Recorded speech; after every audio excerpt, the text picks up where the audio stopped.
ભારતીય નૌકાદળના વડા admiral Dinesh Kumar Tripathi PVSM AVSM NM આજરોજ એકતાનગર સ્થિત સ્ટેચ્યુ ઓફ યુનિટીની મુલાકાતે પધાર્યા હતા. એડમિરલે નાગરિકો પર્યટકોને એક ભારત શ્રેષ્ઠ ભારતનો આદર્શ સંદેશ આપતી વોલ ઓફ યુનિટીને નિહાળીને ગૌરવની લાગણી અનુભવી હતી.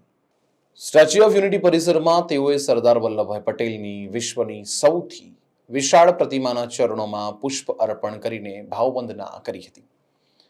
એડમિરલ ત્રિપાઠી એકતાનગરની આસપાસના વિસ્તારોનો વિકાસ અને પ્રાકૃતિક સૌંદર્યથી પ્રભાવિત થયા હતા. નોંધપોથીમાં પોતાના પ્રતિભાવો ઉમેરતા એડમિરલે જણાવ્યું કે ગુજરાતના એકતાનગર ખાતે નર્મદા નદીના કિનારે નિર્મિત વિશ્વવિખ્યાત સ્ટેચ્યુ ઓફ યુનિટીના દર્શન કરવાનો અવસર મારા માટે ગૌરવ અને સૌભાગ્યની વાત છે. વડાપ્રધાન નરેન્દ્રભાઈ મોદી દ્વારા આ મહાકાય પ્રતિમાની કલ્પના, નિર્માણ કાર્ય અને સરદાર વલ્લભભાઈ પટેલ સાથે જોડાયેલી તમામ માહિતી મેળવીને હું અત્યંત પ્રભાવિત થયો છું. નેવી ચીફે પરિસરમાં સરદાર સાહેબના પ્રાસંગિક તથા ઐતિહાસિક જીવન કવનની ઝાંખી કરાવતી તસવીરી પ્રદર્શન નિહાળીને ઝીણવટપૂર્વક માહિતીથી વાકેફ થયા હતા.